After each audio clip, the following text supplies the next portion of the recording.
ተመልካቾቻችን ከወላይታ ዞን ፖሊስ መምሪያ ትራፊክ ዘርፍ አደጋ መከላከል ቁጥጥር ዲቪዥን የሳምንቱን መረጃ ለማስተላለፍ እዚህ ስቱዲዮአችን እንግዳ ተገኝቷል።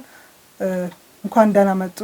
እንኳን በሰላም ቆያችሁ። ሰሞተን በዛ ኮማንደር በላይ ባቡሎ ነኝ ከወላይታ ዞን አደጋ መከላከል ቁጥጥር ዲቪዥን የትራፊክ አደጋ መረጃ ማስተባበሪያ ኃላፊ ነኝ።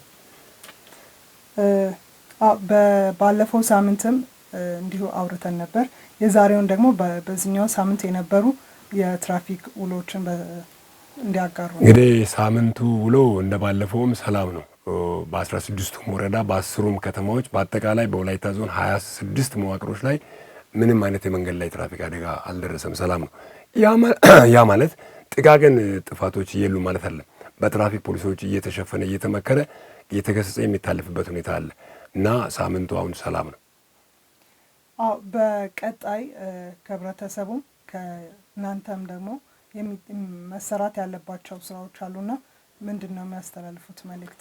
አሁን እንግዲህ አጠቃላይ ሳምንቱን አደጋ የለም ብለን እንዳልነው ለቀጣይም ጊዜ አደጋ እንዳይኖር እና እንዲቀንስ ሰው ሁሉ ጥንቃቄ ማድረግ እንዳለበት ነው። ሌላው ደግሞ በሀገር ደረጃ በየዓመቱ እንደሚጀምረው የበጎ ፈቃደኞች አቅመ ደካማዎችን ቤት መስራት ለደከሙ ሌሎችም እገዛ እንደሚያደርጉ ሁሉ ቅድሚያ የመንገድ ደህንነት አደጋ እንዲቀንስ የማድረግን ሁኔታ ከበጎ ፈቃደኞች ጋር የምንሰራው ስራ እጅግ የተሻለ እንዲሆን ሁሉም አንጸባራቂ የበጎ ፈቃደኞች በሚል መለያ ለብሰው ከትራፊክ ፖሊሶች ጋር በመሆን አጋዥ ስራ ይሰራሉ። ለዚህ እግረኞችን ግራ የመንገድ ጠርዝ እንዲያስዙ እና ራሳቸው ደግሞ ከህብረተሰቡ ጋር በጋራ በመሆን ሳይሰለቹ ህብረተሰቡ ግራውን የመንገድ ጠርዝ ይዘው እንዲጓዙ ያደርጋሉ።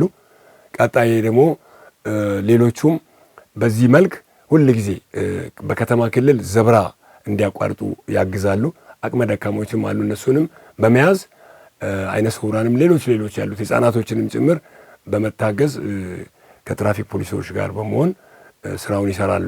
ሌላው ደግሞ ከአሽከርካሪዎች እንግዲህ የሚጠበቀው ነገር ምንጊዜ መሮጥ ሳይሆን መሪ ጎማ ፍሪሲዮን ፍሬን የተሟላውን ከያዙ በኋላ ወደ መናኸሪያ ገብቶ ሰው በሰው መጫን ሳይሆን በወንበር ልክ ከጫኑ በኋላ በተገቢው ይሄ ስለመጫኑ ማረጋገጫ ስምሪት ክፍሎች አሉ፣ ማህበራት ተወካዮች አሉ መናኸሪያ ውስጥ መንጃ ፈቃድ ስለመያዙ ሁለቱም ሰሌዳ ግራና ኋላና ፊት መኖሩን አረጋግጠው ነው መውጫ መስጠት ያለባቸው። ዝም ብሎ ረዳት ስለመጣ ሰው ተጭኗል ሞልቷል በሚለው መውጫ መስጠት የለበትም። ሌላው ይቸገር ማለት የለባቸው። ማናችንም ቢሆን አደጋው እንዳይደርስ እንደምንሰራ ሁላ መንገድ ላይ ያለው ትራፊክ ፖሊስ ደግሞ እዛ ላይ ቆሞ ሰላምታ ሰጥቶ መኪናው ከቆመ በኋላ ውስጥ ገብተው ምን ያክል ሰው እንደተጫነ ወንበር ላይ አይተው ከወንበር በላይ ከሆነ የመክሰስ መብት አላቸው። ይህንን እንግዲህ ህግ አግባብ ያስቀመጠ ስለሆነ ያጠፋ እንደሚቀጣ ነው በህግ። ስለዚህ ለህግ በመፍራት እንደገና ደግሞ ትራፊክ ፖሊሱን በማክበር እዛ ላይ ያለው ተሳፋሪዎች አንዳንድ ጊዜ ጥፋትም ለመናገር አይፈልጉም።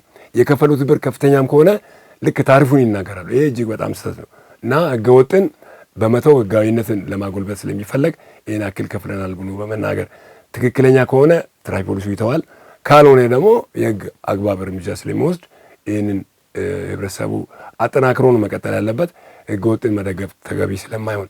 ስለዚህ ከባለፈው አደጋ እንደቀነሰ አሁን አዲሱን ዓመት 2019 በበጀት ዓመቱ ስንይዝ አደጋም እንዲቀንስ ሁሉም ሰው ለትራፊክ ፖሊሱ ወይም ለህጋዊ አሰራር ወገን በመሆን ህገወጥን በመጸየፍ ስራዎች መሰራት አለባቸውና በአጠቃላይ ሳምንቱ ሰላም ነው ለማለት እያንዳንዱን ለህብረተሰቡ የምንሰጠውን ግንዛቤ ህብረተሰቡ ደግሞ ወስዶ ከራሱ አይምሮ ጋር ደምሮ ቀጣይ በሰላም ውሎ በሰላም ለመግባት ነጋዴውም መንግስት ሰራተኛውም ሁሉም ማህበረሰብ በአግባቡ የሚንቀሳቀስ ከሆነ አደጋውም ይቀንሳል፣ ከወንጀል ስጋትም ነፃ እንሆናለን፣ ዞኑም በአጠቃላይ ክልሉም ሰላም ይሆናል የሚል መልእክት ነው ያለኝ ባጭሩ።